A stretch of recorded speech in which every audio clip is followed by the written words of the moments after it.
They are the creative force behind not one, not two, but 3 global movements, have spoken at TED, and have a video on YouTube that has 33 million views on it that I challenge you to watch without smiling and feeling waves of gratitude for humanity. This guest is as liberated as fire. Enjoy.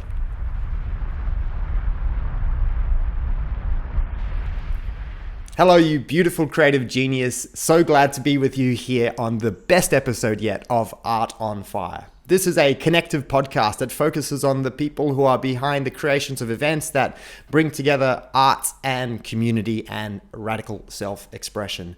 By connective podcast, I basically mean that this is a place that's run by you on Patreon. This is a place where you come on Patreon, you tell me more of who you want on there and what kind of content you want and what kind of experiences you want, and I work my best to create that kind of stuff. I'm steering a little bit, but I'm really wanting to connect more with what you'd like to hear more of in the world too. When I'm talking about content creators who focus on radical self-expression, today's guest, Peter Sharp, is a master of creating space for people to feel free from the pressure of social conditioning so they can reunite with that little ball of bliss that each one of us has at our core. He works tirelessly and somewhat insanely, perhaps like a genius, to create alternative realities like portals into other dimensions. These include the World Singing Day, World Dance Day, and the world's largest eye contact experiment, global movements that Peter runs through the organization he started called the Liberators. His mission with the Liberators is to involve people in participatory acts of freedom that allow us to see that beyond our differences, there is love and humanity. I get the goosebumps just writing that sentence, reading that sentence, and preparing for this recording. And I get the goosebumps a lot preparing for this show. The Liberators YouTube channel is full of content that is truly beautiful, that makes you dream about a better world. Bob Marley's family and brother Israel have shared his videos. Peter's friends and references I spoke to for this show were practically bursting with stories and gratitude for the experiences they've shared. I'm very honored to be meeting this crazy genius. Let's get to know him a little bit better. Now, of course, if you want to get to know him really well, then you're going to have to join me and participate in the Genius Ignition system. It works 100% of the time. By works, it means that when you do this, you will get a huge personal insight from listening to the show. So why not do it? You want to do it. And this is how it goes. We're going to start rubbing our hands together. And I mean you, wherever you are, rub those hands together. And in a moment's time, we're going to do a countdown and a simultaneous slap. 3, 2, 1. I've touched a genius. That's the declaration you need to add to the end. You're the genius. Let's get on with the show. Good morning, Peter. Hey, Joe. How are you? Feeling pumped. Feeling pumped? Yeah. Wonderful. Thanks for the first morning show. Working to get us coffee started. That'll be rolling in just a second's time. But yeah, wonderful to be here. It's been wicked to chat with some of the people that you work with closely. And to stalk you and to see some more of your YouTube videos. And I've been following the Liberators and participating with the Liberators for many years on and off now.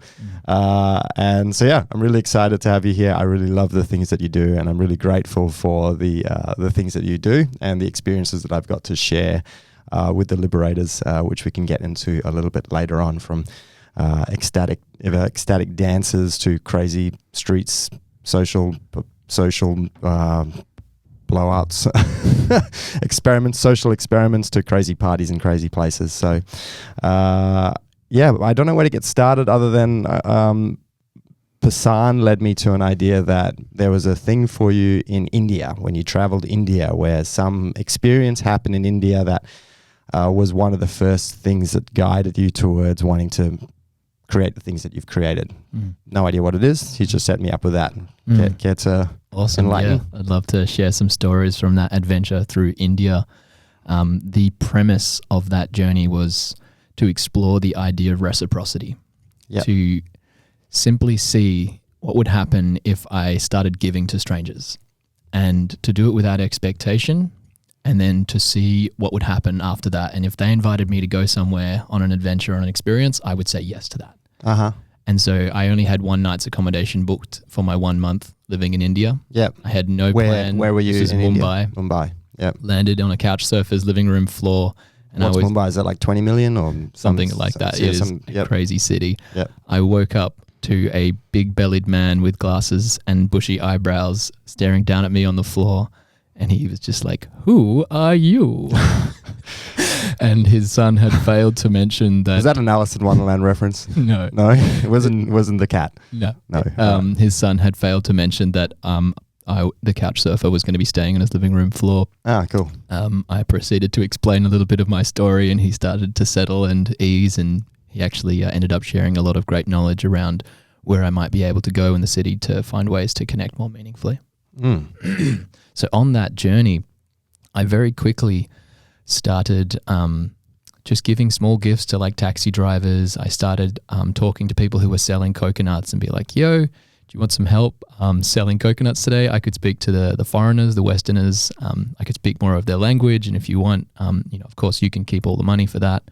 And I just kept exploring every morning different ways to. That's a really funny experiment. Give to people, and very quickly, people were so intrigued by this seemingly like ridiculous offer for this like tourist traveler to actually be working. Not just like self-indulging or just wanting to use or get the cheapest price possible, but to actually assist and help in any way that felt right. Before long, I'm getting invited back, jumping on the back of motorbikes, getting driven back into remote, random villages to meet families that don't speak English, and they had to like heat up the water themselves with like, they had to prepare an hour in advance to make sure that the water was warm for my arrival so that I could have a warm shower, which was a bucket that I would, pour over my head. And these people who have seemingly nothing were just so open and willing to share everything that they had. And some really profound experiences started happening where I was saying goodbye to one of the people who'd showed me his town, his village, and as I'm waving him goodbye on the bus, I pretty much turned to the next person to my right, and there's almost a feeling alive in the other person, as if we had shared some experience. And from that moment, it led to the next moment. And long story short, I kept upping the ante on how far I could give a gift, and it ended up wanting to create a dance party in a school. Anyway, I don't want to go into too much detail, but that was a really transformational experience in that. Also, when I came home to Australia, I wondered if it would work. And the reality is humans are very sensitive and connected to the gifts that we bring. And they go so much further than the monetary contractual agreements that we make. And it's really fascinating when you ask the question, how can I show up in a valuable way? And then trust and explore how the world will change when we dare to give our gifts. Cool. Thank you. That's fun. I've traveled a lot as well, and when I've traveled, I've liked to also break that experience, but I've never taken it that radically, and I've never really pushed myself in the way that you've just described. But I have done some little things, and one of them was in Vietnam, and there's a downtown center in Ho Chi Minh where students would come up to you wanting to practice English. And the first time that I sat in the park, all of a sudden I had like 12 students around me, and they're all like university students. And the first one would come and they'd ask you 12 scripted questions. And the very first interaction kind of felt pretty cool. I was like really stoked that, some local person was asking me these questions and I was having a conversation. But literally the second they finished their scripted questions, they just said thank you and walked off, and the next one walked up and then asked the same series of questions. And I was like, this is ridiculous. Like, I'm not just going to sit here and just like respond to your questions all day long. So I was like, guys, take me shopping. Like, I want to go shopping in Vietnam, right? Like, and it's hard for me to shop because when I walk through a shopping mall, everyone knows that I'm a foreigner. We want to practice English. Let's go shopping together. We can talk about things. We can have a real experience. And that just completely floored them, right? Like, just floored the whole lot of them. They were like, what? Like, you want to hang out and you want to go do some stuff? And we went and did stuff together. And that's quite a funny sight as well, because, I'm a six foot something white guy, and Vietnamese are Vietnamese in complexion, and they're short.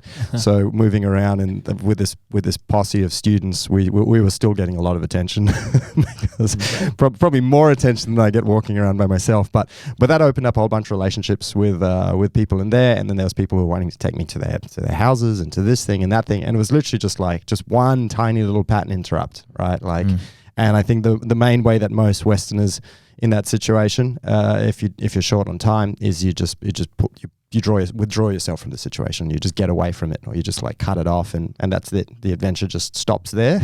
Yep. And you continue on doing what you were doing, and they go and try and find the next person, and then, you know, that's it. So this is just like a beautiful pattern interruption. So, and there's something metaphorical here around like the role of creativity in society, and I think it is part of its role is to kind of blur the lines of possibility, inspire new insight to unfold, where people get to perceive and interact with the world in a way that enables new life, a new flourishing of consciousness to form. And one of the best ways to explore it is through your own life. You know, how can I interact with this world in a creative way? How can I open more doors than I'm closing? And it's a constant relationship. Everywhere you go is an opportunity to interact in a way that either promotes a flourishing of possibility or demotes. Yeah, cool. Let's dive into that. And maybe I could have started here as well for anyone who doesn't know you and doesn't know what the Liberators are. Could you please introduce yourself and what you do at the Liberators? Really, it's centered around creating a movement where we inspire human connection to flourish more naturally in public spaces. I really noticed a deficit or an emptiness in public spaces where seemingly lovely humans who all have stories, who are mothers, who are fathers, who are students, who are accountants, were kind of just rushing past each other. And I noticed... Life is busy, man. It's busy, bro. It's busy. Got to get that. Yeah, we've got to do those things. Yeah, exactly. Yeah. And I was like, we're here in the space. How could we change the way in which we move through this space so that there's at least a little more love in the air, a little more compassion, a little more humanity? And it doesn't mean you need to waste your time, but there is a different way. And I thought, on top of all this, the narrative of much of the media speaks of the extremities, speaks of the pedophilia cases, the wild wars, the violence that's happening around you. And I think it's kind of scaring a lot of the people. Well, a negative extremity there. The negative extremities in particular. And there's kind of like if you look at a trust scale, I think the way in which we perceive strangers has sort of moved towards the distrust end of the spectrum. And I think it's misrepresentative of the truth. And so my work and the movement's work is to try and bring that scale up a little more in the direction of being able to trust one another. And so we do that through social experiments and flash mobs, and we run a YouTube channel that helps distribute these ideas around the world, and that has now led to a global movement of people in cities all over the world emulating and recreating these experiences that help us bring us back to our sense of shared humanity. So just a simple example of that is I blindfolded myself in a busy public plaza and with a sign at my feet that said, "I trust you. Do you trust me? Let's hug." And I waited there. And this was in Barcelona while I was living there. And I waited to see what would happen. And very quickly there was a huge line of people waiting to give me a hug. And each person that stepped forward was... Did anyone know that you were going to do this at that time? Did you just leave your house in the morning and just be like, not tell any of your friends, or like... I did have a few friends in the area kind of watching over, and I had a few friends capturing it on camera as well, because I was intrigued. I was like, I wonder what's going to happen. Like, let's get this on camera and see what happens. We did that. And yes, people said, "Thank you for doing this. This means so much. Keep doing what you're doing." And it was just a strain. There was so much emotion actually in that moment of all these strangers saying thank you, gratefulness. And this was a seemingly busy public space that everyone was rushing past each other. And then by creating this act, it was a pattern interrupt, as you mentioned earlier. And it invited curiosity, and it invited people to come and help represent the goodness in the world. And if we're not becoming beacons that represent the goodness in the world, what happens is we generally slide towards not knowing and feeling afraid and not being sure who we can love, who we can trust. So it's actually an innate responsibility. I see it as a decent human. I like to think of myself as a decent human, to become an active representative of the decentness of humanity in public spaces and in private spaces. What was profound about this, we posted that video online and it very quickly went viral, which was another indication that there's something bigger at play here, that humanity wants to see more examples like this, wants to see more stories like this, wants to interact with things like this. Before long, I had people around the world asking if they could try it themselves.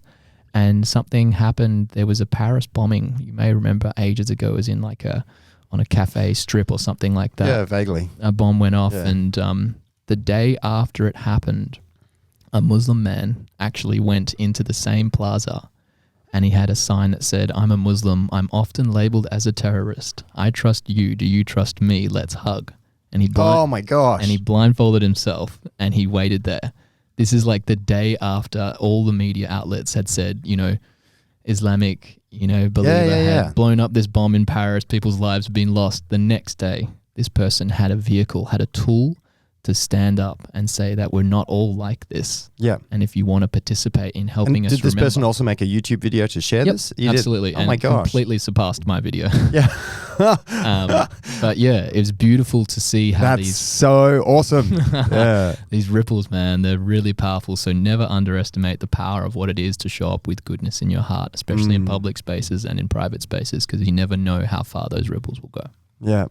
No, that's a really beautiful ripple effect that you couldn't really ever anticipate was gonna play out that way. So, for anyone who's listening, I'll have all of the videos that we talk about in the show notes on artonfirepodcast.com, and you can also check out Peter's website at theliberators.org. Yep, theliberators.org, and the YouTube channel. The Liberators. The Liberators International. The Liberators International, yep. And in preparation for this, one of the videos that I rediscovered was the video that was made with Sean, which I believe is the most watched video that you guys have, which just is really beautiful. It's so simple, it's so gorgeous, it's a great social experiment, it's a pattern interrupt. And so you're living in the city of Perth and you're catching public transport and you bring Sean on there to sing somewhere over the rainbow and invite the carriage to sing along. By handing out the lyrics? Yeah, by handing out the lyrics and inviting participation, making space for participation, making it possible for people to choose to join in or not.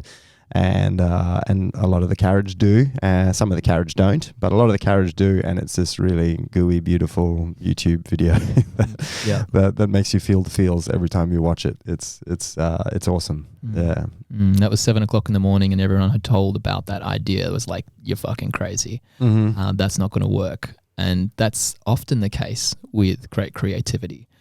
Things that haven't been done before. We'll often use our past knowledge of what we know works and doesn't work to sort of apply it to the future of this new scenario.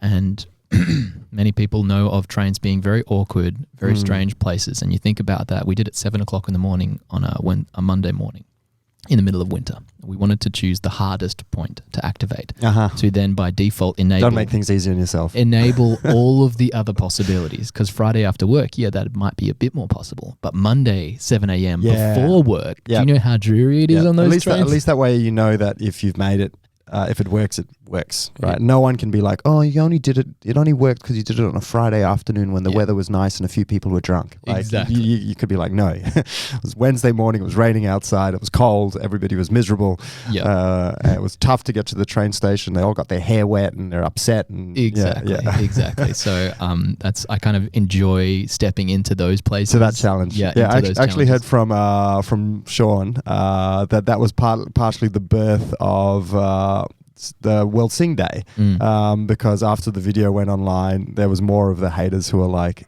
sure, you did it in the wettest conditions on the coldest day, but you didn't do it in Paris. It'd never work in Paris. People in Paris are miserable. Right? And then you were like, well, fuck you. I'm going to make a world dance singing competition. It's going to go... So you want to lean in on that? Sure. Exactly. So there was a few profound and interesting things that happened after that video. One of the things that happened in the real world was that we had some friends, Passan included, was actually going to work on the train. We jumped off at Subi train station, but there were many who stayed on the carriage, and you could not shut the people up. So instantly we did a pattern interrupt, we created a sing-along, and then after that there was so much joy, residual joy. Left in the space. Yeah. So you got off, but other people stayed on. Yeah. Gotcha. It was just reverberating inside of the people, and they were waving each other goodbye. They were chatting to each other. Oh, relationships were made in an instant. Instantly, Yeah. there was People this felt connected. cohesiveness. Yep. And that was part of what we're trying to spark. Yeah, I do that as well. I've caught the trains many a time and public transport many a times. I know how isolating. It's not the word. Repetitive, introverted, boring, whatever. It's like an elongated lift ride. Yeah, pick your word. Yeah, yeah. I know how much that word it can be, and yeah, I can imagine. Even though I haven't been part of those social experiments, I can imagine that if I was caught in one and all of a sudden I was singing with the person next to me, and everyone in the carriage suddenly became friendly, like a friend, all of a sudden, and we were doing something fun, beautiful, and silly and pointless and pointful at the same time. That I too would also want to give everyone a hug goodbye as I got off this train, even though I didn't know any of them, or hadn't met any of them that way. It would be cool. Gone through a shared experience, and I think there's something really valuable in creating shared experiences. And again, in relation to creativity and the role of creativity, I like this idea because it helps people experience a new way of living. A new sense of possibility. It literally lives in their bones. It reverberates through their voice boxes, and they taste it on an internal level. It's not just a hypothetical, that's an interesting idea. It's like we just did that, and I just felt that good when I did it. And I think there's something in that tangibility that I'm just so drawn towards. So it's hard to argue it when you've experienced it and you feel high and you want to chat now. So we saw that. I got a call from the Lord Mayor shortly after that. She said, "I've seen what you've done, Peter." Yeah, who was the Lord Mayor at the time? Lisa Scafidi was the Lord Mayor at the time. Yep. And I was like, shit, am I in trouble? We weren't supposed to be making noise. And she was like, I just want to say I love what you do, and I want to do whatever I can to make sure that you find success on your journey. Oh, wow. So personal mobile call from the freaking Lord Mayor to say that she's on my side. And that is another result of moving into these parts of your own creativity where where people around you are like, yo, don't do that. That's never going to work. And if you can see things from a unique angle and you can see the light of possibility that you could, illuminate a sense of possibility, not just for yourself, but for others. And you can see it as a nourishing, worthwhile endeavor. I dare you to lean into it, because the ramifications that can come from leaning into these spaces, that's part of the pioneering responsibility of creativity, is to sort of move into the shadows of I don't know if that's going to work, but if it does, there's potential for something magical and beautiful to happen that I don't even know how it will come back into my life, but I want to give that a go. Man, you just said something, and I'm just trying to look at my notes here to remember how to ask this, and I can't find it, but I'll work it out. So Sean was also talking about how you frame things up in a way, calling everything an experiment. I think that's the word that he used, where you frame everything up in a way that's an experiment that gives you the ability to have a go at something, and then if it all I'm going to use inverted commas around the word, if it fails, that it's still somehow a success. Care to expand on that, because you've just challenged anyone who's listening to go and give something a go. How do they ensure themselves, or how do they protect themselves? Because we really don't want to give things a go and then just come out the other side and feel like a miserable failure. So we want to give it a go, and at the very worst case scenario is something good comes out of it. That's the worst case, and it's really only wise to do that. Don't do anything if there's if the only scenario is that everything's going to be worse, right?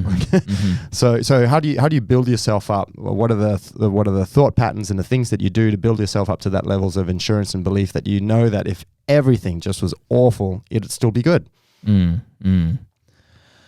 Oh, there's a few things that I use in my own mind to help me feel more safe giving these things a go. And it's a really good question. One of the things is looking at what are you defining success as? What does your definition of success look like? And for me, a definition of success is attempting to bring goodness into the world. And if I'm attempting to bring goodness into the world through my actions, then I'm succeeding. So it's not about, I need everyone on the train to be singing along with me. And if they're not singing along with me, that's a failed experiment. Yeah, But if I know in my heart that I am moving in a direction that is actively looking to create goodness in this world, then I can sort of lean into that and know that that's worth it in itself. I also take a look at the what's the worst case scenario? Worst case scenario, I get told to shut up. No one sings along with me. I get put in my place. I sit down. I feel a bit of shame.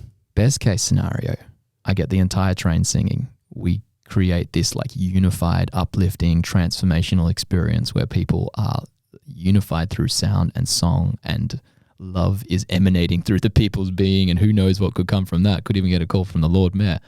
And so those are the what if it kind of works, and then what if it doesn't work, and then for it to not work, it almost felt like I kind of needed to do it now, because it would be almost selfish to just think of the worst case is that I would feel shit, but the potential for everyone else to have a great time was just way outweighing my little bit of ego. Risk versus reward, essentially, is you just have to balance that up. And you have to be like, okay, here's the risk that someone tells me to shut up and I have to be quiet and I feel embarrassed. Yeah. But the potential reward is huge. And so you're just stacking that up in your head. Yeah, pretty much. So yeah, I guess I just want to touch on what happened after this singing thing as well. We had people all over the world asking, oh my God, this is beautiful. We'd love to try this in our own city. So we thought, okay, challenge accepted. This is how we take it up to a new level. And what we decided to do was invite the world to start their own sing-alongs on trains, buses, ferries. And we set a date and we just called it World Singing Day. And is it the same date every year? It was the same date every year, but we haven't done it for a couple of years. Do you remember the date? I can't remember off the top of my head. No worries. But you can check it out online. And we decided to invite strangers to sing a Bob Marley song together, Three Little Birds. Yep. And then we also allowed people to sing a song of cultural significance. And we taught people. So we had a whole sign-up period, and then we taught people how to stand up on a train and how to deliver a speech in advance to help create context for people. Because context is such an important part of people feeling safe. Yeah, so you trained a whole bunch of people how to include and create participatory activities. Yes. So because you've done it a lot, and so you've got some significant experience there. So some person in San Francisco who's interested in doing this can get in touch with you, and you can be like, look, this is how you do it. You say these things at the start of the thing, and then you look at people this way and do this with your hands, and then So I think it's a really good question, for the creative artists or the people who are looking to lean into their heart's desires, the inner desire for curiosity in this world. Is if something works, what would the next level of that look like? And try to set yourself as free as possible as to what the most beautiful next level of that could be. And what will that platform allow you to springboard onto as well? If you could pull that off, then what else might you be able to pull off? And often the answers will not present themselves until you go through the next step. So sometimes I would have never been able to think about a global sing-along unless I'd first done a local sing-along. Yeah. And that's often the case with our horizons. We can't see the next horizon until we step into the next part. Yeah, I also suspect that often what you think is going to happen is definitely not what is going to happen. But once you've done it, another horizon will open up that's actually even more attractive than what you possibly had hoped for. Ever imagined. Yeah. Yeah, that you could imagine. So we created a video that showed the world singing together as one. And we cut it all these different worlds, all these different countries, all these different accents. Sometimes even these languages, they translated Three Little Birds into their own language. Oh, cool. And we spliced it together, trying to highlight that it doesn't matter what country you decide to start a sing-along in. If you orient yourself with love and kindness in your heart and you speak in a way that is open and accepting and supportive of all people, regardless of if they want to sing or don't want to sing, that you can do this.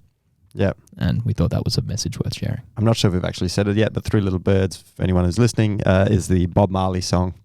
And then I heard that as a result of this video, you even had I said it in the intro, you had Bob Marley's one of their family members start sharing this video and being like, check out what's going on going on with the song now, right? Yeah. which has got to be kind of fun. It's got to be kind of cool to be connected in that way. Not that again, I suspect you weren't trying to be put in touch with the Lord Mayor or with Bob Marley's family when doing these things, but they're what's happened on the other side of the horizon. You just step there, and then all of a sudden you're just like, oh, there's a connection now between me and the Lord Mayor and between Bob Marley's family. It's only thin, but it's just, there was none there, and now there is. And this is seemingly reflective of that journey through India. What happens when you give, your work? What happens when you look to create value in this world? And if you orient yourself around that, doorways that you never knew existed will open themselves, pretty much. That's what I found time and time again. And that, for me, is something worth leaning into, and that keeps me so excited about what will come today and tomorrow. It's like, how else can I give myself to this world in a beautiful way that creates connection, creates meaning, creates significance, and let's ride the wave. So aside from the pivotal experience in India, are there other experiences where you kind of realized what your passions are and what you want to do? And then once you did start to realize this, because I'd say this is an art form, how did you start to lean in on this art form to make this a sustainable way of life for yourself? It was a journey that I'd been intrigued by for a long time, hearing stories of passionate people, Richard Branson and a number of other artists who spoke of waking up in the morning and loving what you do. Yeah. And I was like, that sounds pretty good. Yeah. If I'm going to live my life, I want to wake up loving what I do. Yeah. And I don't just want to love what I do on the weekends and then work at a job that I don't care about. I want to love what I do all the way through. Can't handle that trade. Some people don't have the choice, but many of us do have the choice. And a lot of it simply requires asking the questions and daring to lean into the not knowing. And I think as a society, we have fear around not knowing. So we'll often just default to what we know works, or what we know or think society expects of us, or what our family expects of us, in order to gain a sense of belonging. But to truly come alive and truly find your alignment to what brings you more joy, more purpose, more belonging, and hopefully more financial security than any normal job may be able to give, is we have to lean into that, and we have to ask the questions. And so for me, one of the best ways to get there was actually leaving my hometown and moving to another country to feel what it's like to be an alien and to discover myself without all of the reference points that were expecting me to be a certain way. So I first moved to the Netherlands for 7 months, studied abroad there, and met people with different priorities, different ways of living, different, horizons. That just blew my original little Perth, western suburbs mind to smithereens, where I thought all of these things that we were all moving towards were things that everyone was moving towards, but was actually more culturally specific and almost expected of us. And then you meet other people who have whole different orientations, and you're like, shit, what do I want? Yeah. So I started asking the question there in my 7 months abroad, and then decided that I wanted to spend more time living abroad. So I moved to Spain for 3 years. It was supposed to be 1 year, but I loved it so much that I stayed there for 3 years, Barcelona. And what I wanted to do was meet other interesting humans who were doing the life that I wanted to do. So it's hard to figure it out by yourself. But thankfully, we live in an amazingly connected world where there are great humans who are doing awesome things, who are living what they love. If you want to live a life of what you love, go meet other people doing it who are a couple of steps ahead of you. Yep. Go show interest. Who's the coolest person or the most inspiring person that you got to meet while you were in the Netherlands and Spain? Oh, I think the most inspiring person was a guy called Steve. Steve who? Steve Fisher. Yep. And he actually became a mentor of mine. Yeah, cool. And he was... Did you meet him there or here? Yeah, I met him there. Meet him there. I met him at an entrepreneurs meetup. Yep. And I'd started a blog actually, which is called Inspirelite. And the idea was to interview other people who did what they love, and as a way to get to know them and learn their stories and figure out how they did it, similar to what you're doing in a strange way. Yep. And I met Steve at a catch up, and he'd run a business in Japan helping Japanese students get into the Ivy League. And one of the things about Japanese culture is that they're very humble in their approach. And when you're trying to get into an American big hitting university and you're up against all the Americans who have a very different approach to how they talk about themselves, it can be hard to compete. And so he was originally from America, and he helped people translate their applications into culturally significant applications. So it was just a beautiful business that he managed to set up by himself and was not even running anymore. He watched the 4-hour work week. How did he even get into this? Was he living in Japan? He was living in Japan. Okay, cool. He'd been there for like 20 years. But he's an American before that? Yep. Okay, all right. He was culturally weaving the threads between... Bridges built. Bridges was built, yep. Otherwise, that's a really strange idea. It is. Yeah. It's odd. But so... What I loved about Steve's way of living is that he'd figured out how to systemize his business world to the point where he didn't actually need to be thinking about it anymore. Yep. And when he took money out of his picture and he was just sorted, he was one of the most present human beings that I'd ever met. Mm-hmm. He didn't need to be anywhere else. There was no other place that he needed to be other than here and now. Mm-hmm. And it was so refreshing to be in the presence of someone who just had that much time to listen, had that much time to contemplate and reflect and think about the world. And he ended up becoming a mentor of sorts, and we ended up creating events together on rooftop bars inside of Barcelona called Hush Hush Events. And he taught me a lot around, how to show up in the world, how to ask questions and how to set things up in a way so that they look after themselves. So that has been... He's been a huge inspiration on how I am today and how I want to show up in the world and how I want to be present to the world. I don't want to feel like I'm running around like a headless chicken trying to, chase these things. I want to sort myself out and then be present to the world. He was one of the great inspirations, and it helped me. He helped me believe in my work even when no one else thought it was a possibility. Creating flash mobs in public spaces, social experiments. He really helped me see that there was a way for that to become a sustainable endeavor when many people were like, you're wasting your time, don't do this. The first bit of money that came in was actually a couple that wanted to get married, or a man who wanted to propose to his wife from Switzerland. And I knew another guy who ran an events company, and he said, you're the dude who does flash mobs. We've been asked to do a flash mob proposal. Can you help? Mm. And that was the beginning of money coming in. Mm-hmm. I was like, holy shit. And so it was someone was engaging you to organize a flash mob? Yep. Yeah, cool. Yep. At a wedding? For a proposal. Oh, at a proposal. Whilst they were on holiday in Barcelona. Ah, cool. So we created a dance routine. And oh my God, what a beautiful gift. To her favorite song. Yeah, what a beautiful gift. Did it work? Yeah, totally worked.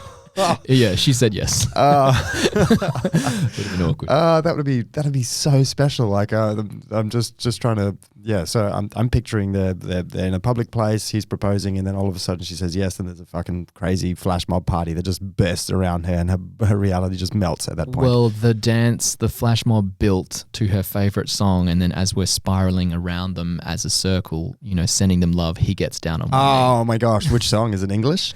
Don't remember the song. Yeah, I think it's I can't remember, RYX, if you know that guy. It's like a house version of that. Anyway, okay, cool. It was a cool tune. Yeah.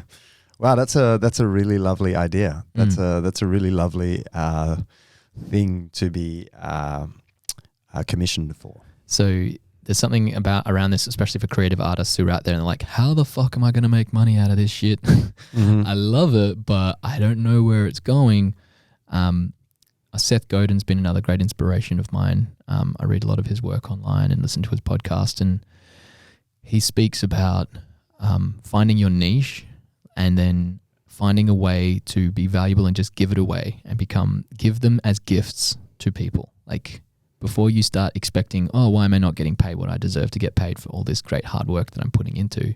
You've first got to really do the work and master your craft and become a master and be seen as someone who does it for such a deep love that you become known as the specialist. And when you are known in your network as the niche specialist, quite often, more often than not, people will come to you. Mm-hmm. And that's ended up what's happened. That's I'm taking encouragement at the moment in preparation for doing this show as well. You already mentioned the 4-hour work week and Tim Ferriss's work. Tim Ferriss obviously has a wonderful podcast as well, and so I listened to one of his episodes about how to start a podcast, and one of his biggest pieces of advice was just go do 3 episodes without any expectation, right, and just see how that goes. So this is number.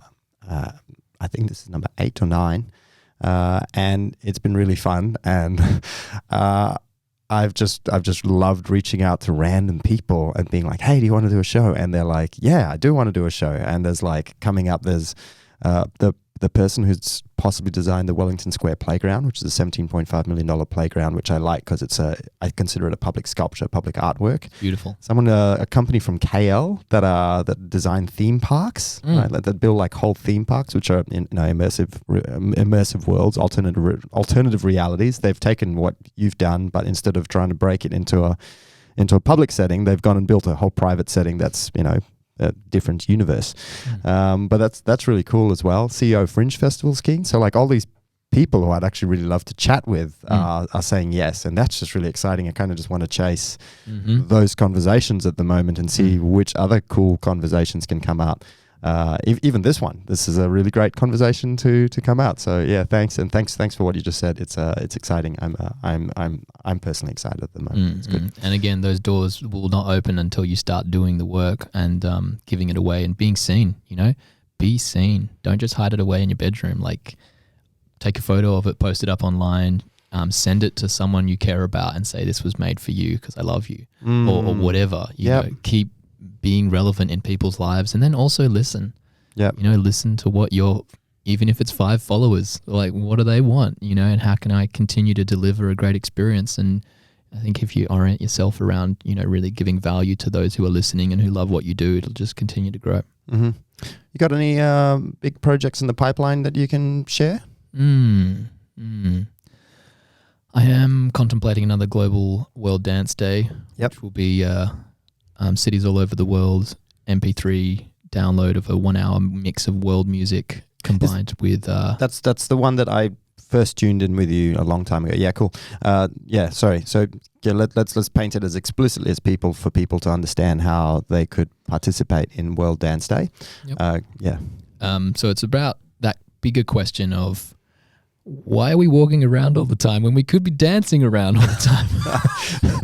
And it's like, walking is cool, it's functional, it serves its purpose. But do you know how good you feel when you dance? Like it just naturally... that's an alternative reality. If everybody was just to dance from one place to another, oh my God.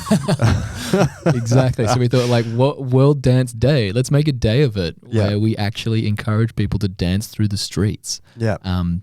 Because there's a message that gets sent. It's not just dancing privately in predefined areas where that's where everybody dances. There's an act of liberation that happens when you do what not everyone else is doing. But it's not about fucking the system and saying, fuck the system, it's all shit. It's like build a reality that makes the old reality redundant. Or just so lame in comparison. It's just like, well, I can have option A or I can have option B, and option B is full of people dancing and having a really good time, and option A is really drab. Yeah.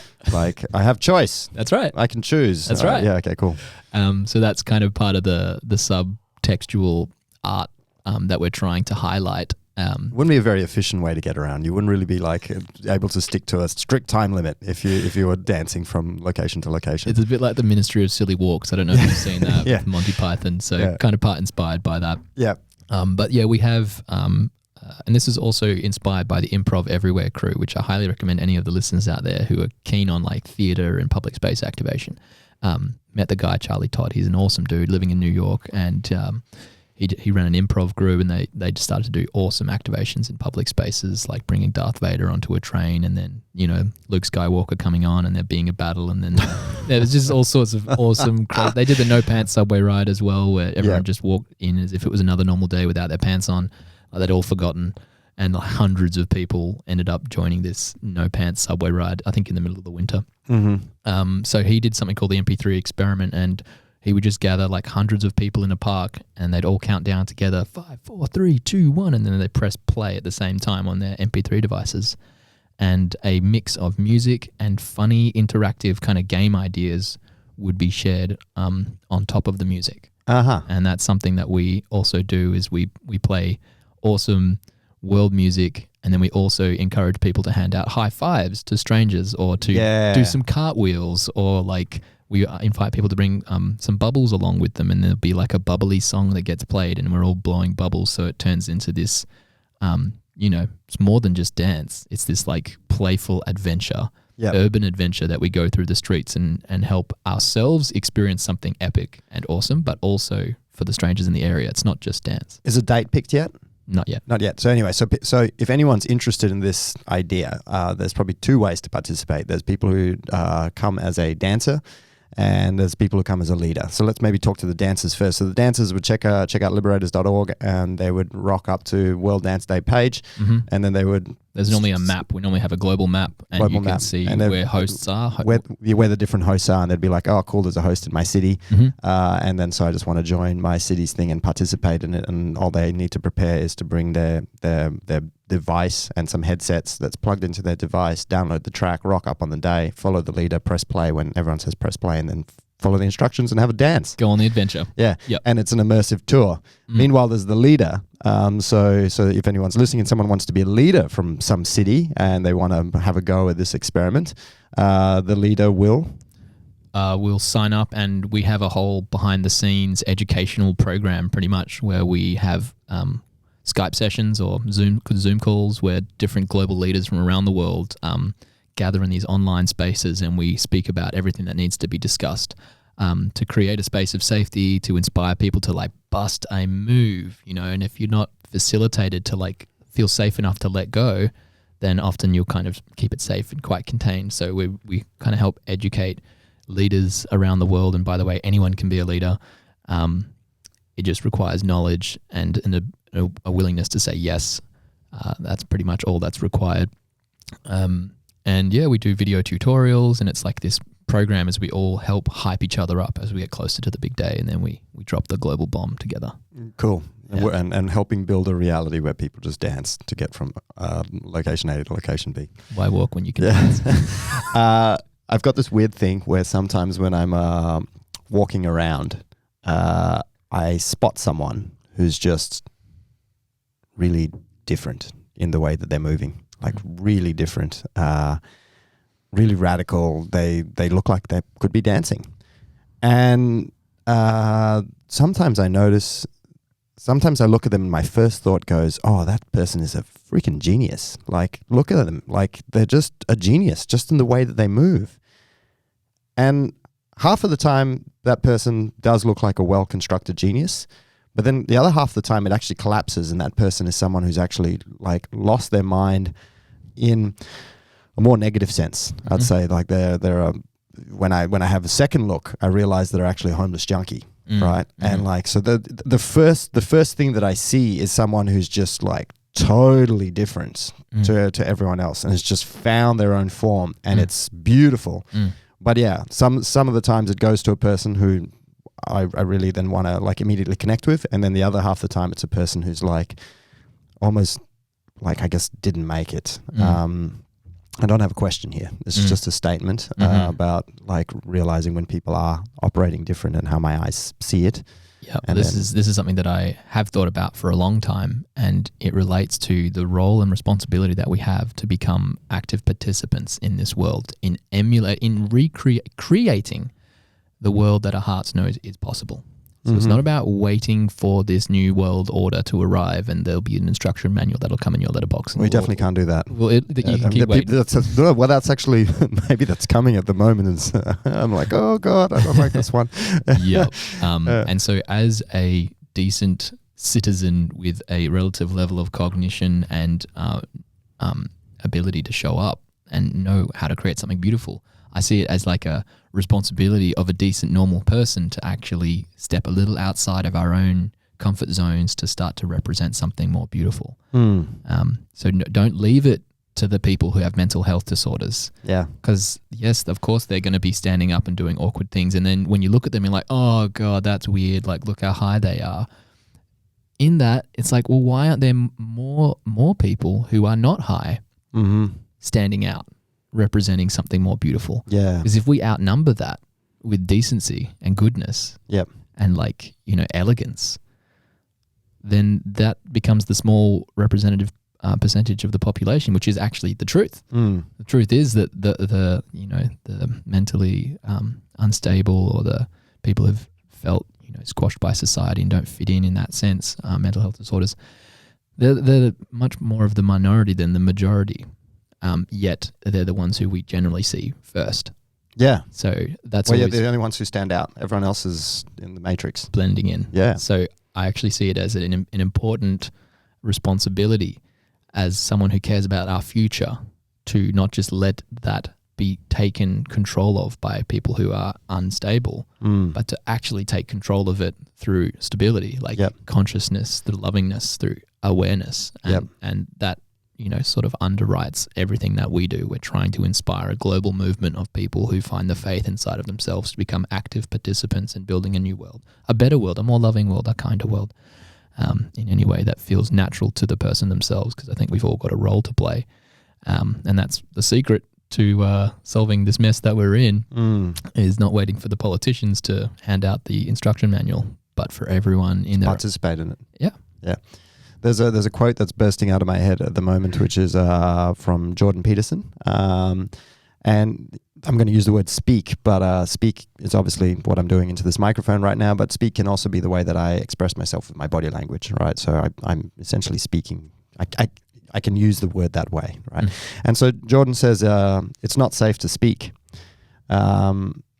which is true in a lot of ways, because when you speak, like, people will often attack you. But then he goes, it's even more unsafe not to speak, because then you're just really just crushed, or you've already resigned before you even begun, right? So at least that's how I interpret it. He says it's not safe to speak, but it's even more unsafe not to speak.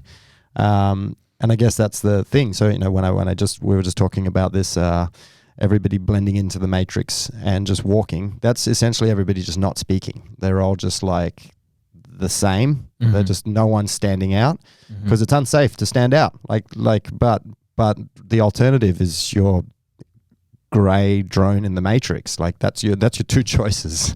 And Jordan would say that being the gray drone in the matrix is actually terribly unsafe for yourself as a person. Like it's better to walk a little different, find your walk, dance from point A to point B, and it's definitely dangerous. But it's less dangerous than the alternative of just being drone. Beautiful. Totally resonate with those words, and something that I've reflected upon as well is public space, and what are our public spaces saying to our people? What is their environment? There's a cultural level to this, and then there's a physical space element, a geographical element to this. And you've been to Burning Man, you've been to Blazing Swan, and then you go to a space where there's all these interactive art installations that are inviting curiosity in. They are creating reasons to connect. Yep. There is a shared purpose to want to say, hey, what's this all about? And for me, that's another part of where I want to moving forwards, is reinventing public spaces that invite curiosity and human connection. So instead of them being funnels to get people from point A to point B as quickly and effectively as possible, and we'll throw in a children's playground as well, where are the adult playgrounds? Where are the spaces that adults want to hang out in and have meaningful dialogue with people who don't believe what they believe? And that's a huge, obvious gaping hole in my mind. Twitter, mate, that's Twitter. It's a savage adult playground full of gnashing of teeth. Yes. Yeah.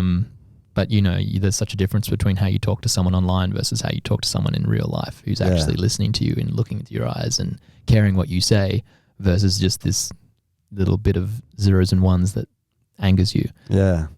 So that's something that I want to lean into moving forwards. And I want to design and build spaces, public spaces, just like installations, not a whole space, but just like a karaoke machine that's designed in a way that invites strangers to actually sing together. Yep. Or a dance floor that expands in size, so it invites one person to start dancing, and then it will reward you. It will reward you with a upping in the sound, or like some laser lights getting turned on, and then there's another incentive for two more people to join, and then the dance floor comes alight, and there's like different levels that you can achieve. So it's a kind of a algorithmically run dance floor that just turns on the more people participate. So like the more you play with it, the more it plays back with you, and it so that incentivizes more and more people to play with it, and you got to see if you can get to the master level. Yeah, which is citywide dance floor. Yeah, okay, speakers cool. on all corners activate. Yeah. We're vibing. Man, this could be really cool for something like Perth Festival as a warm up for Perth Festival. That could be really fun. Yeah. There's another thing that I think about is we have signs in our cities telling us what we can't do. Where are the signs that are telling us what we could do? Oh my God, I just I would so love to see that. What are we trying to encourage from our citizens? Because we're just trying to like slap them on the wrist all the time. I hate them. We all hate them. See them all the time. Just like, stop telling me, stop yelling at me. I'm just. They're so disempowering. Oh my God, they're so belittling. They're belittling. Awful. Yeah, it's like, man, I'm a grown up. Stop.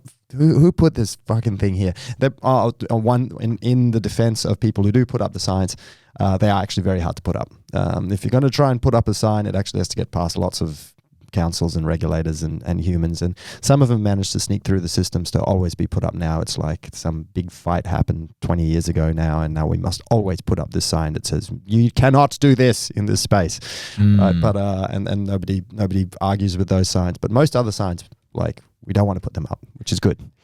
Yes. So, you know, that also gets me thinking again around the role of creativity. What is the role of creativity? And it's easy to move towards putting out fires and like stamping out fires, but it's harder to look into the future and create a vision of a new world and inspire that. Yeah, and I think that's part of the role of creativity is to facilitate that contemplation and that insight to be put into people's minds so that they can help, orient themselves. Yeah, I want to lean in on that one. I'm not sure if this is quite the way that we should go, but I don't know. Hopefully something valuable will come out of this. I feel like when I'm connected to the world through the social medias, be it the Twitter or the Facebook or the Instagram or the TikTok or the whatever, all of a sudden I'm getting problems that really are not my own. Like, I'm getting all these great big world problems, and they seem really big and scary, whether it's like this new world power is going to do this, or this commerce system is going to do this, or there's a plague, or there's whatever, right? Like, all these things are out there, and like all of a sudden I feel like, I really need to be doing things about these things, and therefore I'm going to use a fucking paper straw and a recyclable keep cup, and I'm going to wear this thing here, and I'm not going to go there, and I'm going to buy these things. And I just inherited problems like that. By attempting to address them, I'm in no way in control, and my life is kind of actually like it's not really enriching to my life. Where there's this leaning in on what you just said is, in some way there is a global visioning that is required, but I kind of got to start with me. And the more that I spend on those medias, the more it's taking away me problems and giving me problems that are way outside of my sphere of control, that then I'm hopelessly trying to do something about, right? Like hopelessly trying to save the planet from its freaking rampant consumerism and plastic pollution and carbon emissions and death by using a keep cup, right? And so like, I'm saving the world with my keep cup. And it's just like, well, Joseph, there's heaps of things that you can do to make tomorrow better for you personally, where you actually have active power.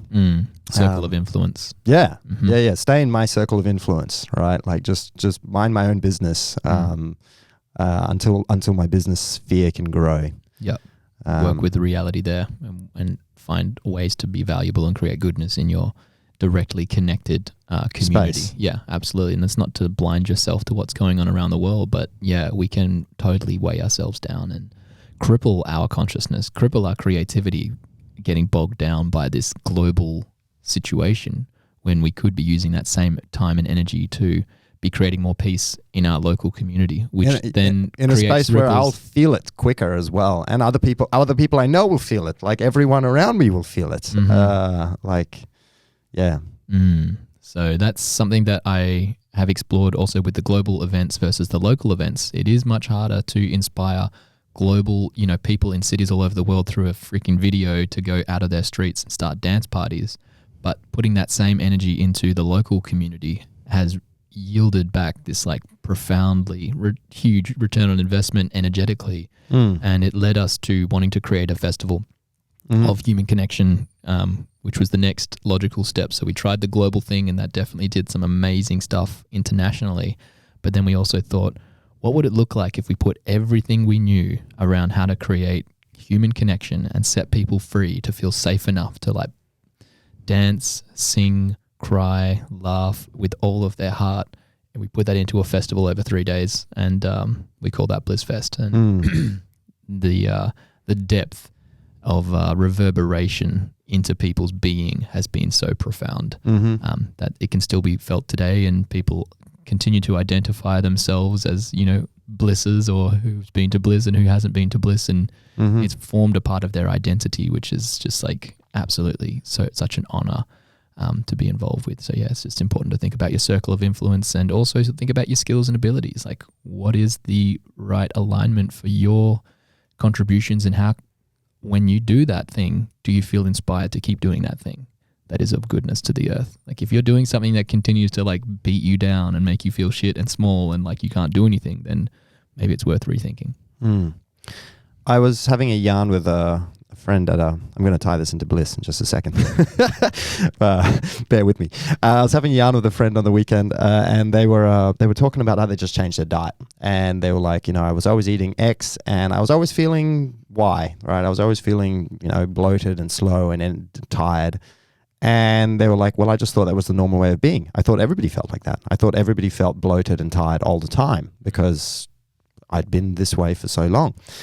And then I tried this new diet, and all of a sudden I feel great, right? Like it's one of those, you know, miracle diet, everybody feels great kind of solutions.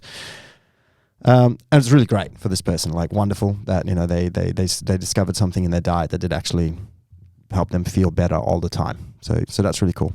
But then I had this funny thought a little bit later on that was kind of what I learned from spiritual types, whether it's the Eckhart Tolle or the Sadhguru or the whatever, where they're like, look, you're living this way all the time, and it's just like you're on this diet all the time where you're miserable or you're sad or you're just whatever. But your natural state of being is bliss. Like, your natural state of being is bliss, peace, and joy, right? Like that's it. So just like quit that diet, start this diet, and all of a sudden you will just feel that forever as well. And this is not even like, obviously when I'm saying diet, I don't mean food. It's just it's just a different mode of being. So you're creating a festival that's leaning in and producing bliss. Yes. What's the new diet? What am I quitting and what am I picking up? There is something profound. And how do I know what I'm missing out on? Like, you know, if I've been stuck on my old diet for my whole life and I just think this is normal, how do I know what I'm missing out on? We are social creatures, and we look to each other to figure out how to feel and what is an average of the space. Is the average of this space one of closed reservedness where we're contemplating in our minds the whole time, or is this space a place where people feel free and not judged to the point where if they feel like dancing, not like the wild person, but by the person who is feeling the vibe and feeling the music. So we looked at cultivating a cultural space of permission, a cultural space of safety, consent, togetherness, unity, spaciousness, and room to feel separate to the other as well. It's not about everyone following everyone else and then, oh my God, we're having this profound experience. We're creating a place for people to feel all parts of their human experience and feel safe in feeling that, and not like they're like, oh, I'm not feeling joy today, I don't fit in with this group. We try to facilitate that through different workshops and experiences and opening ceremonies and closing ceremonies, and throughout the whole festival we're kind of leaning into creating a heaven on earth. And that was the big question, was like, what does heaven on earth actually look like, and how can we move in that direction? And that sort of underwrites all of what the festival is about, is we try to say, like, let's just create it now. And if we were to create it now, what would that look like and how would that feel? And for me, that's, a place to feel safe, a place to feel immense joy. And we do all this substance-free as well. So we want to really highlight how accessible these profound states of consciousness actually are when we orient our culture build the framework, the cultural framework to help people surrender into this expansive possibility. So that is kind of at the baseline of what Bliss is about, and we use experiences that help lift our mood, whether it be singing together. It's all very participatory as well. Anyone who's on stage is actually in service to the awakening of consciousness in the crowd. It's not, oh my God, look at me, I'm at the front, look at me do my epic thing. It's, I have a gift to bring. Let me share this gift with you in a way that enables you to feel like you are actually as equally valued as part of the performance as I am. So we do a lot of empowerment stuff as well.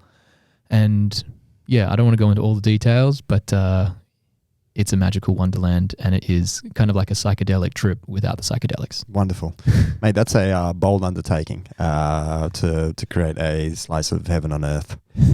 Yeah. Well, why not? Yeah. Yeah. Let it reverberate from there. Yeah, it was hard not to smile. It was hard not to feel like we had helped create heaven on earth.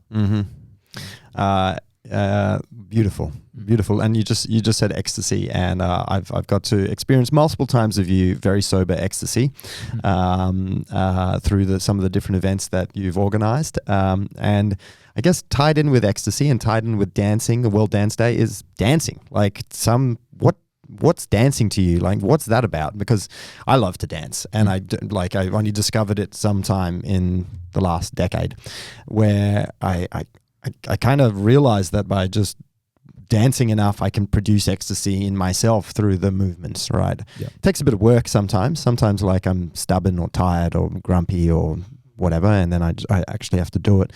But then I can actually get there. It seems like it's this weird, silly thing which is hard to make any logical sense of, but it feels wonderful. And there's someone who's run, I don't know, like at least 100 ecstatic dances, I guess, by now. Like, what would you say that's about? I think humanity has certain very unique, radiantly sparkly gifts that have been almost like fused into our biological upbringing that have helped us get to this point. And dancing together has been part of our culture, looking back, for as long as we can see, as a vital, important element of belonging, of togetherness, of celebration. You play music to a child who's a baby, a toddler, it's wonderful, and they naturally want to jiggle. They want to move, they want to groove to this rhythm. It is inherently put into our systems for a reason. It has helped us get to this stage of society. It's a relic. It's a vital element to the human experience that has helped us feel safe, helped us feel like we belong, helped us feel like we're a part of a community. And the frontal cortex has become kind of like this dominating force in much of today's world, where we think about everything so deeply and so much that we forget that we have this ancient technology living in our bones that is hardwired into like the most fundamental part of ourselves that can bring a sense of joy and ecstasy. They connect, your mental state of being and exercise, they're intrinsically connected to each other. When we move our bodies, we actually help oxygenate our entire system. And that's what dance is. So dance is a form of exercise, but it's this like special variation of exercise that infuses itself with sensuality. There's definitely a connection between sensuality and dance, and there's also a connection between dance and tribal connection. And I think we're hungry, we're thirsty for those experiences. And for me, dance is a gateway. It's a pathway into liberation of mind. So a lot of the time we try to think ourselves into freedom, and we forget that we can move ourselves into freedom. And we spend much of our lives walking in a predictable way, sitting in a predictable way, fitting into this cultural narrative of how you're supposed to walk, how you're supposed to sit, how you're supposed to hold yourself. Communication is 70% body language, right? Something along those lines. So I like to bypass the cognition through busting a move that is just so fresh and tuned into this present moment that it just like blows my consciousness into an awakened state of like liberation and freedom. Let's lean into that. Teach me and teach anyone who ever listens to this how to dance. I think, what is your relationship to dance? Like, that's a really important question to ask yourself first. And if you feel uncomfortable about that idea, which a lot of people do, it's important to meet yourself where you're at and figure out how to create more safety in your being around dance, because we have a lot of blocks. Mm-hmm. We spoke about the baby that has no blocks and hears music, rhythm, musicality, it wants to move. Somewhere along our journey, we've been told that we're not good. There's a lot of shame that society is living with, especially when it comes to dance. And we have this very strange relationship where we've danced either in this like constricted ballroom dancing setting, or we've been to a nightclub and been bumped up against by lots of men who want action and you don't even see their face. And, that's the story that we have around what dance is. So I think it's really important to meet yourself where you're at. Are you afraid of dance? And if you are, what can you do to find more safety? And I think it's very interesting because someone who's terrified of dance may absolutely love of movement. And somewhere between sport and dance, there's a moment where you have told yourself that that's not what you do, or that's not what you can do. Mm-hmm. And so you got to look at ways to dissolve and bring that same enthusiasm that you have to the footy match to the way that you dance. Yeah. And there are many different ways, and we're all different beings and all different creatures. So one thing is to think about what kind of music do you already care about? What music do you love? Do you like? And is there a dance style that fits inside of that style of music? Mm-hmm. So if you're a hip hop head, go to a hip hop class. Mm-hmm. And I think in the beginning of your dance journey, learning from someone else who knows what they're doing and is teaching you some steps can be a great way to find your own expression, find more like faith in yourself, find more confidence in yourself. Yeah. I think that's a lot of what's going on is people don't feel confident in themselves. So go do that, or go to something like Open Floor, 5 Rhythms, Ecstatic Dance. These places are designed for all people from all skill levels to explore their bodies in a way that is non-judgmental, that is safe, that is playful, it's without substances, and it's a great start point for people to start to ask questions and get curious around how their body wants to move and what magic lives in there. Yeah, so that's a few tips, a few pointers. Yeah, no, that's great. Like after feeling like I didn't know how to dance and do know how to dance, I've since had the opportunity to go to places where I think people don't know how to dance, like nightclubs, and dance in those spaces. And boy, have I emptied some dance floors. like genuinely, or activated some dance floors. I can do both. Mm-hmm. But like when I go, like I've had the experience where I've gone to like nightclubs, which is a hell scene, and I just genuinely just start dancing there in a truly like liberated, fun way with no intention of picking up or anything, just expressing and playing. And the fear and anger that I see in people's eyes is freaking wild. It's a crazy experience. I've also, on the flip side, I've also had the experience of activating many a party and many a wedding with dance, right? And all weddings typically are a good safe space for it. Yes. Typically. They want to dance. They want to show how much they want to celebrate. It's like it has a meaning, it has a purpose. Yeah. So there's often a place there, but I guess the reason I bring it up is, I don't know, it's very likely that a lot of people haven't really even seen dance. Like I know I was like that I hadn't really even seen people dancing, which sounds ludicrous because you see people dancing everywhere all the time, but most of the time it's really it's not an expression of the self, or it's not a thing from bliss or joy, or it's not even communication. It's a dab.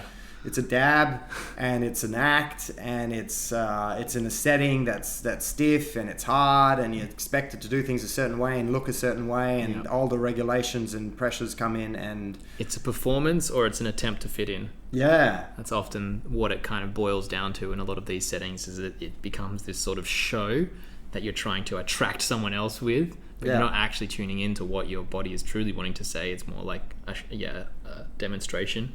Or you're just trying not to stick out. Yeah, similar to what we mentioned earlier. Around like for sure. Dancing your unique dance. I dance like a weirdo. Great, we need more of that. So yeah, I think the people that you're with is a really important element. So who are you with? Safe people who could support you, because if your friends are friends who judge you for your trying to do something different and weird and funky and different, it's not to say you can't love your friends who don't make you feel safe on the dance floor. Yeah. But it is important to be aware of the people that you're around. Yeah. And the environments that you're in, and you can hardwire that. You can use that to your own advantage. Yeah. Another fun one that I've experienced with dance as well is dances can be a sexual thing, but it's usually not in my experience. I actually really much prefer it when there's no sexual energy present, and it's more of a expressive, creative, playful communication style energy. Yep. It can be very sexual, which is really beautiful as well. But most of the time, I'm not wanting to give sexual signals to everyone on the floor, and dancing has used often in many situations is assumed to be a entirely sexual based. I guess in sexuality and dance, there's one commonality that overlaps, is they're both truly creative. It's a creative energy that's coming out. But something I've also observed in my evolution in dancing is I've learned to enjoy dancing with guys a lot, because it doesn't actually matter whether the other person is a guy or a girl if there's no sexual intention there. Like, it's just, you're just dancing, right? I know we've had great dances together. I've had Pasan on the show. I've had great dances with Pasan, and like I really do like to dance. And I've seen this thing where sometimes I'll go out dancing and there'll be another guy who'll be watching me dance, and he'll be stiff and he'll be awkward, and like I'm kind of like showing that I'm open and playing, and I can see the cogs turning in that person's head where they're like, why do I want to dance with this other guy, right? And then they've got this like thing that's going on in their head, like, I'm not allowed to dance with other guys or whatever. And then eventually, like, we'll start dancing as this playful, fun, creative energy thing that's going on, and you can see that we're both having a good time. We don't really know what's going on. And I guess you facilitate a lot of those kinds of experiences in ecstatic dance, so ecstatic dance is something that you run regularly around the Perth area, where you get 50 to 100 people to come into a sober, quiet setting and dance under that safe space, which is a really great space for someone who's still maybe looking for their inner connection with dance to emerge, and for them to naturally realize it. They're like, oh, I do love this. Yeah. And I'm good at it. Yeah. Yeah. It's an art form that is transparent. No. It's an art form that is kind of temporary and constantly evolving and shifting. It's like you are the piece of art that is shifting in every moment. And I've always liked that. Like, you become like these jigsaw pieces that are like configuring themselves. And I like to think that each dance move will speak to your inner world and reflect your inner world in a different way. It's like a new configuration of trying to place your body or move your body in a way that reflects your inner landscape or your relationship to sound and movement in the present moment. And it's an infinitely creative wealth and pool of uniqueness. And that is at the center of art as well. It's like this desire to express your uniqueness in this world, a desire to express you in this moment, your creative urge. It lives in all of us, and dance is one of those great ways to honor that. Honor that primal desire to be seen, not just to be like looked at like, oh my God, look at him dance, but it's like to claim your space, like claim your place in this world, to express it as a unique blooming of a flower, so to speak, not just like a grey, monotonous peg that walks around, empty. It's actually a colorful, dynamic, unique, ever-changing, emotional, flowing creature, and dance enables us to reflect that and embody that. And everyone can do that. Anyone and everyone can do that. It's just around creating the circumstances, the safety, the playfulness, the curiosity to let it out. And we've got a lot of unlearning to do when it comes to that, because our relationship to dance a lot of the time is this professional, well-oiled, masterpiece that's been practiced 100 times. But the dance that I really care about is the dance of this present moment, and connecting more truthfully and honestly to your heart's desire to express and cultivate that, fan those flames. What do we got? What are we working with? And learning dance moves can help you find connection to different parts of your body that you didn't know existed, which will then help you tune into the present moment. But that's at the center of what ecstatic dance is about. It's a place to discover your connection to yourself through movement. And that just fits really nicely with the Liberator, ethos, and is a great way to build community and new friendships of people who dare to go into these spaces that sometimes create vulnerability, but often create immense joy, and a sober place to come on a Saturday night. And we build community. We have food together afterwards. And that's what I see. The bigger picture of what we're doing is we are cultivating a community of people who care and are connected and form friendships and love. And dance is one of our vehicles to enable the authenticity to flow. If you can move your body authentically, that connects to your present moment reality, you are able to now speak to someone with more confidence because you have embraced who you are in this moment. And it's all interconnected, and that's part of why we serve food at the end and we say, don't leave. We've just done a lot of work together. We've all just shed our skins, our masks, and we've come into this present state awareness. Now let's connect. So the conversational quality before the dance versus after the dance are very distinctly different things. Similar to if you play a game of soccer with some friends or something like that before the soccer match happens versus after the soccer match. There's this ease. Like once you've played a good game together and you've collaborated and you've said yes together and you've done all this coordination. Yeah, that's the best part. It's just this I love the best part. It's a great part. It's the like, we did that. And like, I don't need to pretend as much anymore about who I am because we did something together. And so, we're always very interested on how can we create these circumstances that allow more of our truth, our authenticity to come forward. And dance is one of those vehicles that seems to work on a monthly basis. So, cool. For anyone who's listening, again, there will be all the show notes, YouTube links to some of Pete's videos and ways that you can see more of what the Liberators are doing, all in on the artonfirepodcast.com. Also in the show notes below if you are on YouTube or on Patreon. Pete, any final closing comment towards someone who's just feeling a bit restrained or bored or tired in life, who's wanting to reconnect with that blissful, bubbly energy? Where's the first step that they go to? What's a practical thing? I think it's really important to just think to yourself in this moment, who is it in my friendship circle? Who is it that I know that when I'm with that person, I come radiantly alive? I become full of joy, of curiosity, of passion, of intrigue. Who is that person? Or who is at least the closest person to the reflection of that? Give that person a call. Mention how fucking awesome they are and how much you value their presence in your life, and that you're on a quest, you're on a journey to discover more vitality. And there's something about your alchemy, the person that you've called, that brings that alive in me. Are you up for catching up to explore that? Let's see how far we can take it. Wonderful. That's so great. Thank you. That's beautiful. That's a great closing thing. I want to ask you a secret question after this podcast, so stick around for 2 seconds, but that's really beautiful. Thank you so much. My mind has been bursting with questions to ask you. I've enjoyed this immensely. Thank you for the things that you do. Love it. Thank you, Joseph. Cool. Thanks, mate. If you enjoyed that conversation with Peter Sharp, there's so much more that I would love to talk with him about, and hopefully have him back on the show sometime soon. To everyone from Patreon who's supporting me on Patreon, thank you so much for being part of this journey and making this possible. Get in touch with me, man. Reach out. Let me know who else you want on here, what else you'd like to find out from Pete, and also check out the video where Pete and I have a little bonus conversation about that secret event that's happening in Australia in 2023 that I mention regularly. Thanks so much. Lots of love. Looking forward to catching up with all of you guys live at the launch event happening on April 12th of 2022, and another future live event that you can zoom in on online as part of the Patreon community, or people who want to support the creation of this content. Much love. Ciao.